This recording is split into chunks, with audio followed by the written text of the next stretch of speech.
Welcome to Trailblazers and Titans with your host, Dr. Keith Haney.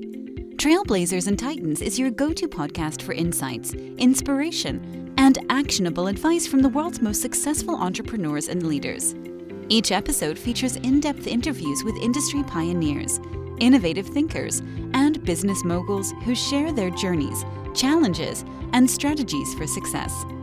Whether you're an aspiring entrepreneur, a seasoned leader, or someone looking to make a significant impact, this podcast provides the tools and motivation to blaze your trail and become a titan in your field. Tune in to learn, grow, and transform your vision into reality. My guest today is Dr. Barbara Ann Jacques. She is a visionary force behind Disrupting Gracefully, where she empowers clients to break free from limiting patterns and stepping into innovative ways of leading and living. Her journey through bone marrow failure catechized a profound personal transformation, fueling her mission to cultivate new models of authentic leadership, growth, and success. With a career spanning criminal justice and consciousness-based living, Barbara guides both personal and organizational transformations. As a mentor, speaker, and educator, she leads leaders in redefining their lives and organizations from the inside out, creating structures built on sustainable principles and inner grace. Through this work, she transcends divisive paradigms and fosters a collective evolution of consciousness, elevating humanity to new heights. We welcome her to the podcast. Well, Doc, welcome to the podcast. How you doing today? I'm doing excellent. Thank you. Thank you for having me. So good to have you on. Looking forward to this conversation. I like disrupting things myself, so I'm curious to figure out how you do it. Ask away. I'm going to start out with a different question, though. Tell me about the best piece of advice you've ever received. Okay.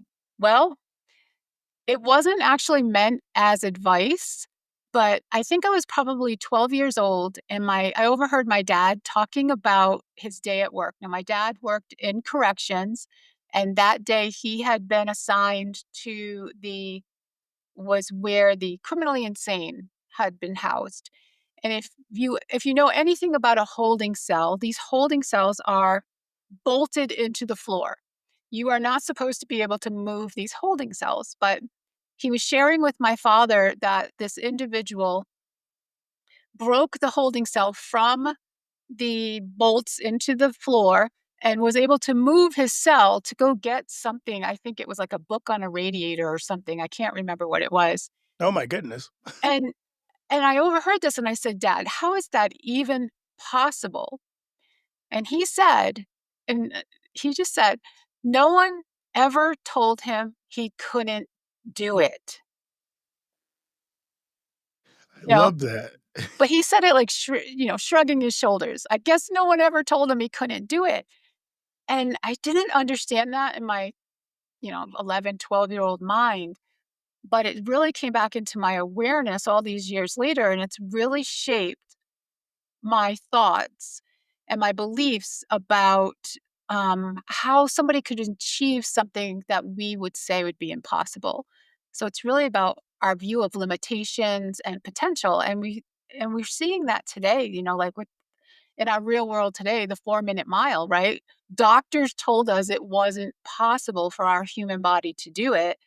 Hundreds of men have done it, and I think this year we're looking at a possible woman from Kenya doing it as well. So it's just, it's how our beliefs shape our reality. But yeah, it wasn't it meant as advice, but it really probably was the best thing I ever heard. I can see that. That's a powerful image and a powerful message for us to knowing that sometimes we're limited by our own thoughts about how far we can go. I love that. Exactly. Yeah. As you think about your life, who are some people in your journey who served as mentors for you or even an inspiration? If you want to kind of give them a shout out here to say thank you for being so important, there's a chance to do that. Sure. So mentors always have an interesting way of showing up. I don't look up to celebrities or anything like that. For me, I think Dr. Michael Worthington in my graduate studies was somebody that I thought he was just an amazing mentor. He was a professor.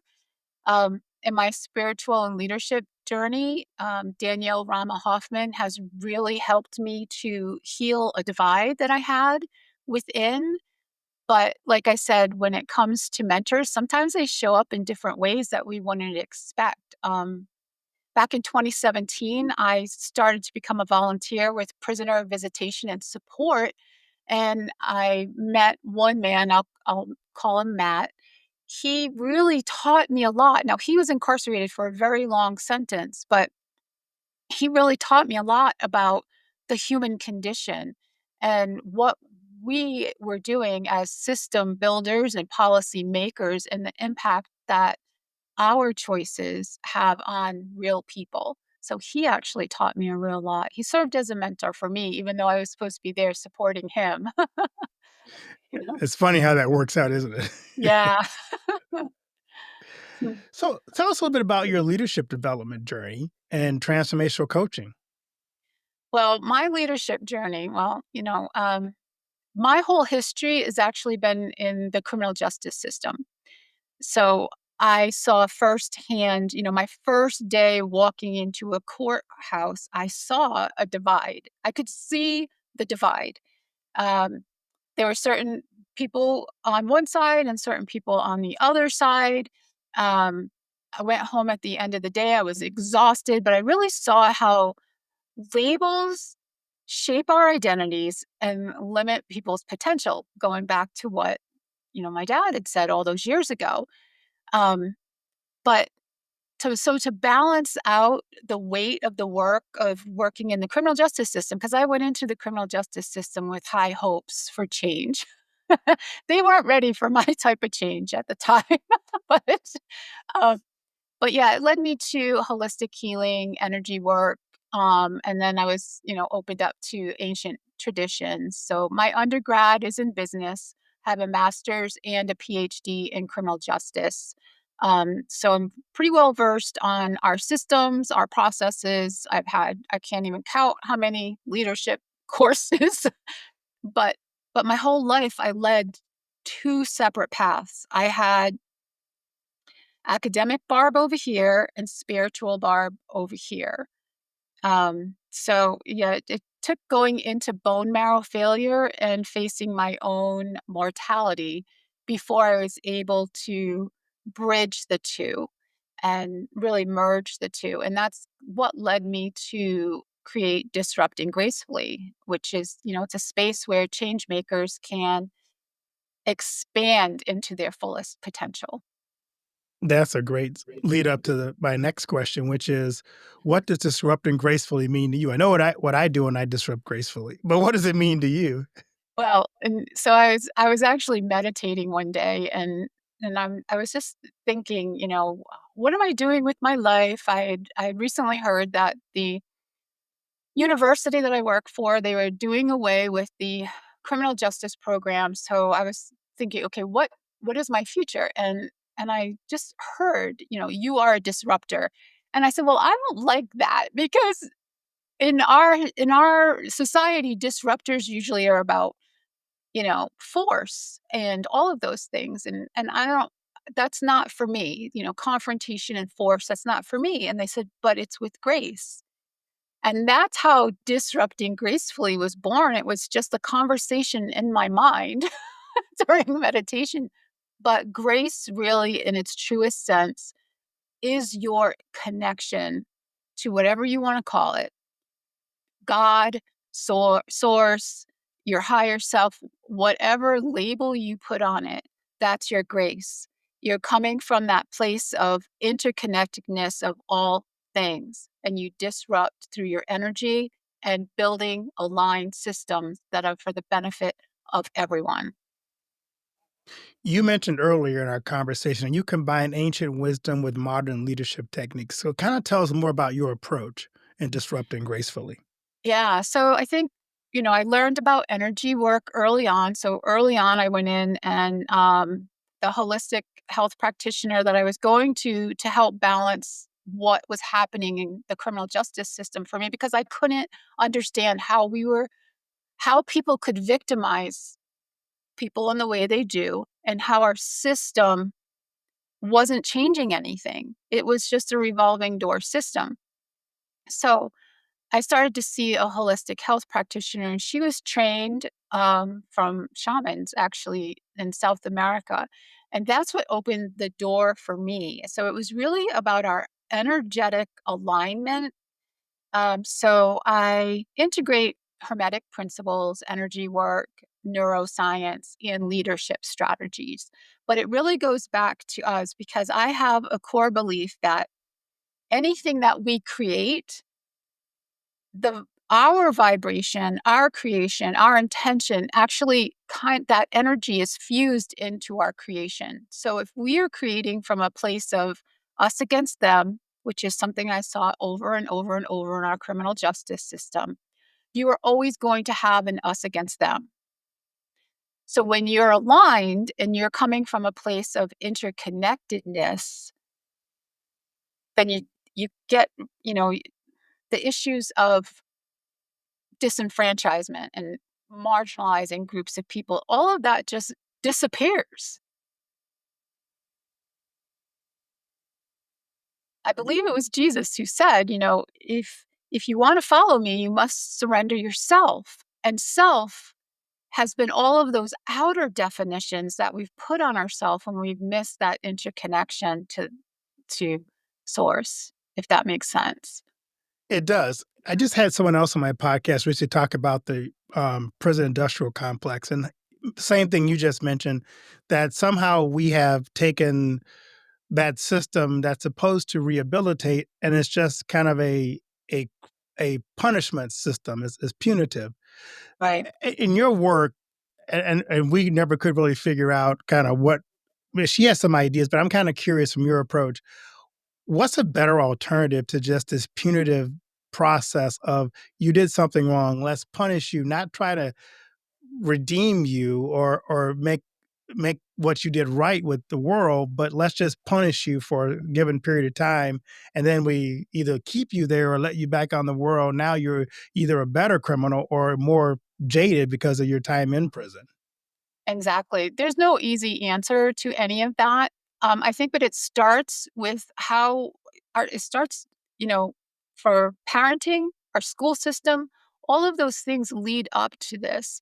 There is no reason why any children today should be living in such extreme poverty. We have, an explosion of drug addiction. And all of these things for me is because at the root, at the very, very root, if you're going to go really deep, I believe it's that separation from our true selves. So we are always looking to the outer world to fix things. So our criminal justice system is based on that us against them. I'll punish you. And it's so funny because my dissertation was on what works, what fails, and who succeeds in a DUI court. And it was those who really came to the truth of who they were that were the ones that were succeeding. Um, they might have false success, like they might just do something in order to get through the program and get out of it. But real change has to come within. And when we're raising individuals the way we are right now, because of the way our society is built, no wonder they're out committing crimes and everything else. It's no wonder. And we have to look to ourselves to say, is enough enough? Why is this happening? But the whole concept of like rehabilitation has always kind of bothered me a little bit because there's a connotation right there that they have to be rehabilitated, that they're broken. And I don't believe anybody is broken. They might not be falling into our social norms the way we want them to. Um, they might not be showing up the way we want them to. They might not understand a lot of things the way we want them to, but they're not broken. And when we're telling them they need to be rehabilitated, we're telling them that there's something wrong with them. Exactly. Yeah. Yeah. As you think about your research that you did, what was the most surprising thing you discovered from your research? Uh, Many of the individuals that I was able to interview. At the time, I could not find any studies on accountability courts at the time who had interviewed participants. It was always from the judge's perspective or the court's perspective, the coordinator's perspective. It wasn't from the participant's perspective. So we're not asking the people who are in these actual systems. We weren't at the time. But something that really surprised me was I was told that the whole concept of the DUI court was on forced compliance. And that really bothered me because I'm just like, wait a minute, we're forcing somebody to comply, but are we really bringing in transformation? Are we helping them with their addiction to alcohol or drugs? Is there just a forced compliance or is there true transformation? There's a difference. And when I was speaking to the individuals, a lot of them were just trying to go through the motions to get out of it until they got so exhausted of going through the motions to get out of it. They decided, yeah, it's time for real true transformation. And a lot of times, a true transformation didn't come from the services that were being offered by the courts. It was they found a solid mentor or somebody there that saw them for their true potential and not for their addiction. That forced compliance thing is interesting. I wonder how much of even our prison system is about forced compliance, It and we is. we wonder why it's not successful. The whole concept of deterrence kind of blows my mind because I don't know. I think a lot of people we we want to be autonomous individuals, but I don't think if I were to commit like a major crime, there's something inside of me, and I think any one of us at any time is capable of committing an act that would be a crime. And I mean, and then it's our system that creates all of these crimes. I mean, our crime rate is what it is because of all the laws that we've created against so many different things. Um, and I'm not talking about murder and sexual assault, those core crimes that they should be crimes. But yeah, we're not seeking true transformation. And when we try to seek true transformation, the programs available for these individuals are so limited. And like I learned a lot through Matt when I was visiting. He couldn't participate in most 7 habits. He couldn't participate in some mindfulness courses. He couldn't participate in the GED until he got to a certain point right before he was I think it was in 7 years of his release because we don't have enough people to facilitate this. We don't have enough money. And we're putting all of this transformational change on a prison system that's not built for transformational change. It's built for security, you know. Right. Yeah. So, and I think that's where it's like it goes back to, that Buckminster Fuller quote about you don't try to fix outdated systems, you make new systems that make them obsolete. And what we've done with our criminal justice system is we've tried to bring in these little sprinkles of rehabilitation and programs and all of that when the core of what the criminal justice system has never really been changed. So it's really, if we're going to we have to create a new system from my perspective, one that realizes the potential of all human beings, not as broken individuals, but as people who maybe just need to be heard and seen in different ways. Yeah, that's very helpful, and I agree with that, and I think your insights are spot on. It's interesting that you're working in that field, and your dad worked in that realm too, so it's kinda like you're kind of following in your father's footsteps, but a different perspective of it. And yes, and my dad actually taught me a lot. I mean, I grew up in New England, and at the time, he had a lot of mobsters that he'd gotten to know, and it was all fascinating stories. I actually went into college for nursing, and I could not. At the time, we had to dissect a cat, and I couldn't dissect the cat. So I took a criminal law class as an elective, And it went back to the concept of deterrence. I had been I wasn't a bad kid, but I did a lot of things that were outside of the rules sometimes, I like to push boundaries. And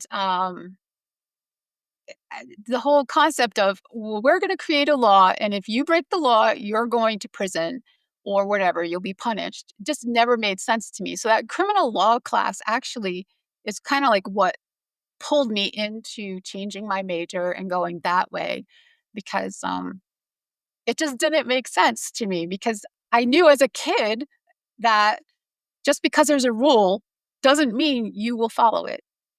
So, no, No, having 6 kids, that never works out that way. exactly.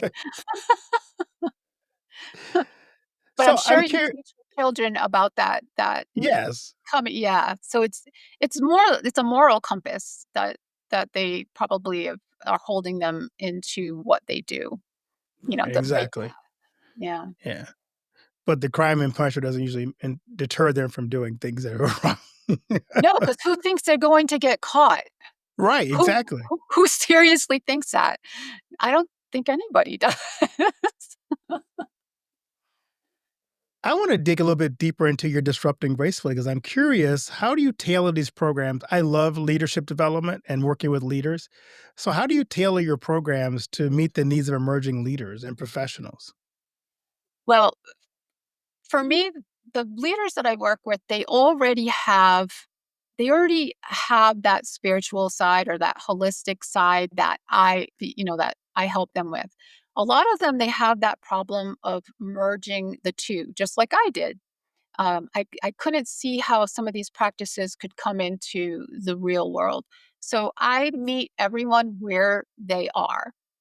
But basically, when we really work through any beliefs that are holding them back. Because I had that belief, I can't integrate spiritual practices into mainstream society. But you know what? It's happening all over the place. Mindfulness really has roots going all the way back to things like meditation and awareness. So yeah, I help them bring awareness into limiting patterns and processes in their lives. And it's usually an illusion that we're holding on to that something's not possible. So as you think about disrupting gracefully, what is the core principles of the framework you use? I know spending time on my dissertation, I learned all about frameworks. So what's the framework of your disrupting gracefully process? Well, for my consulting, it's really based on like the how the hermetic principles mirror us. So like correspondence, as above, so below. It's the same thing where I was saying earlier about our energetic awareness, how we are showing up is being reflected into our leadership. So if we're faking it until we make it, I think everybody knows that that's happening. So we're not showing up authentically. So I get into the deep what's authentic for them, and I really help them to show up with what is authentic. So it's always based on interconnection and aligned action, and that results in their leaderships. So it's for me, it's always about moving. We have our mindset shifts, which are, mindset work is very important. But I've learned a lot that in our society, a lot of times we're all about getting our degrees, our certificates, we're doing all of these things, but we're not really embodying that transformation.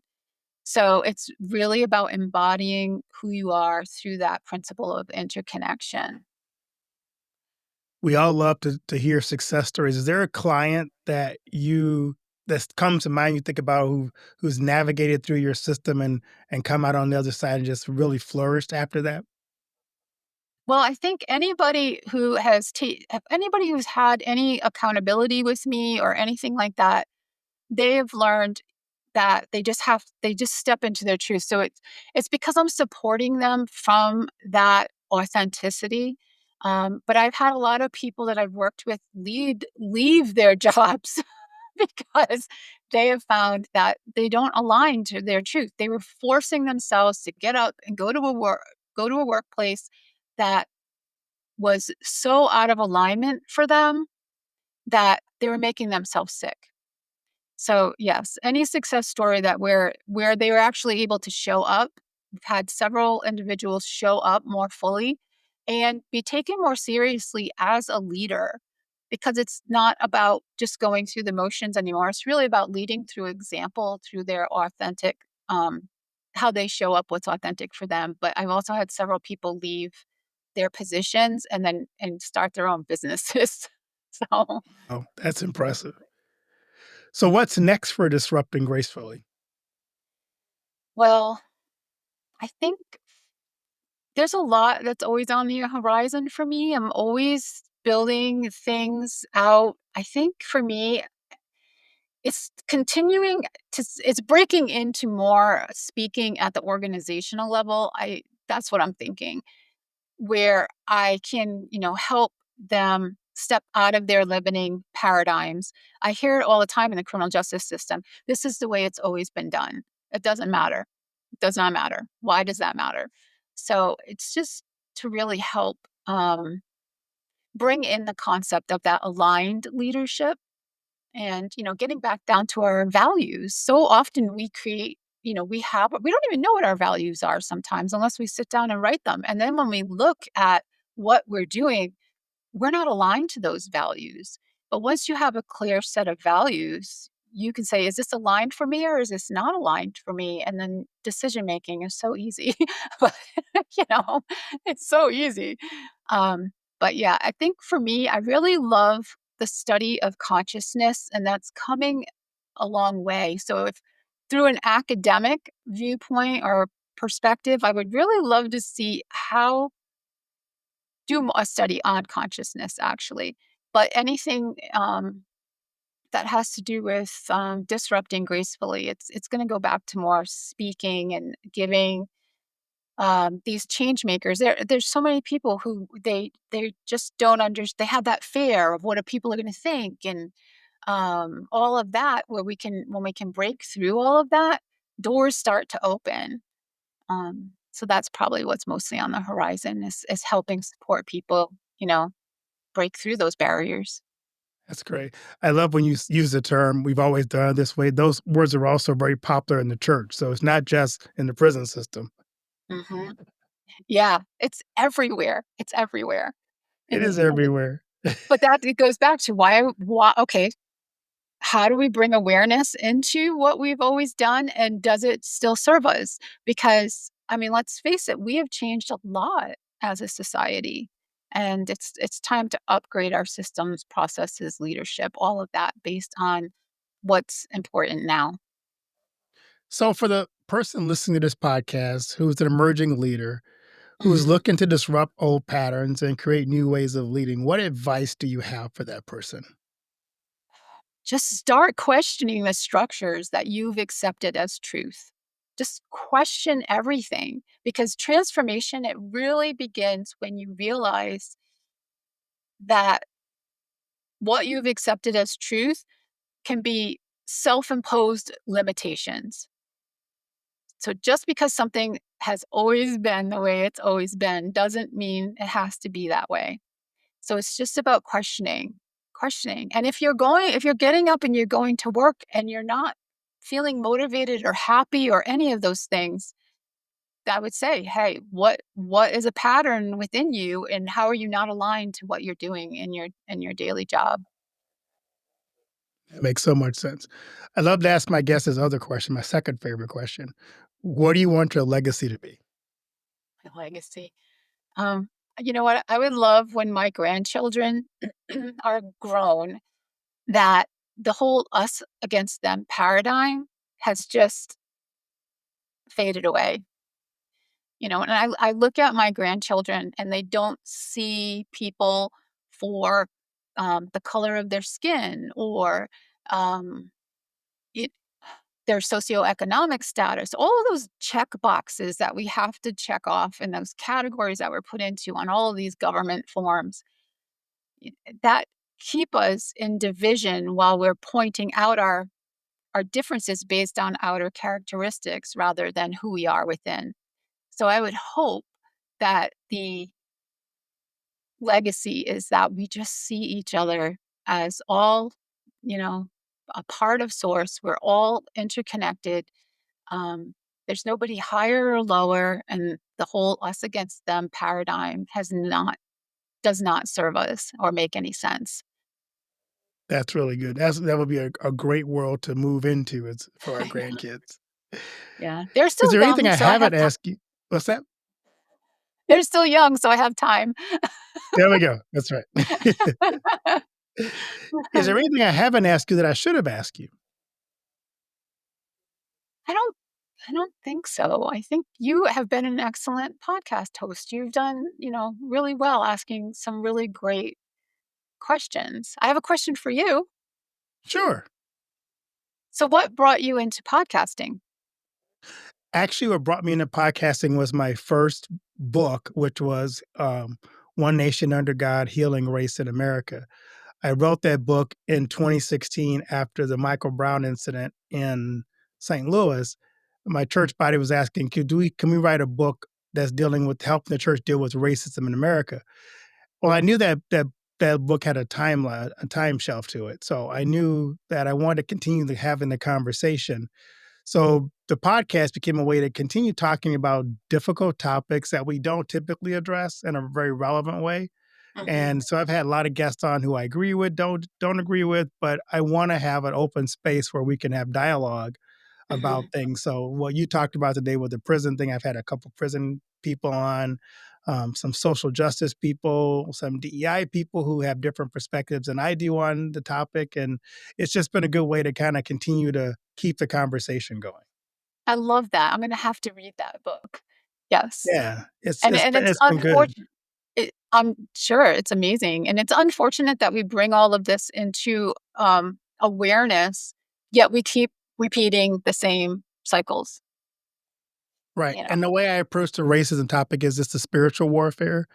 And if we Mhm. try to address racism with more conversation, more government legislation, it's the same thing with the prison system. It's never going to change unless we look at it differently and see it as Exactly. a spiritual war versus a social economic war.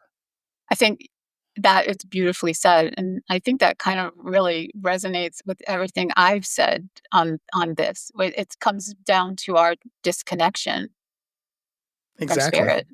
Yeah. Yeah. So where can my listeners find you and connect with you on social media? Oh, I am on, let's see, I am on Facebook and LinkedIn under Barbara Ann Jacques, and I'm on YouTube and Instagram under Disrupting Gracefully. Well, great. I'm so glad we connected on Facebook, Barbara, is wonderful to have you on, and blessings on the work you're doing and the impact you're having on this generation of leaders and beyond. Thank you so much for having me. I've really enjoyed this conversation.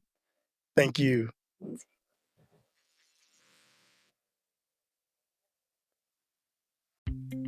Thank you for tuning in to this episode of Trailblazers and Titans. If you enjoyed our conversation and found value in the insights shared, please subscribe to our podcast and leave us a review. Your feedback helps us reach more listeners and continue bringing you the stories of the world's most inspiring leaders. Don't forget to follow us on social media for updates and exclusive content. Join our community of Trailblazers and Titans, and let's continue to learn, grow, and transform our visions into reality together.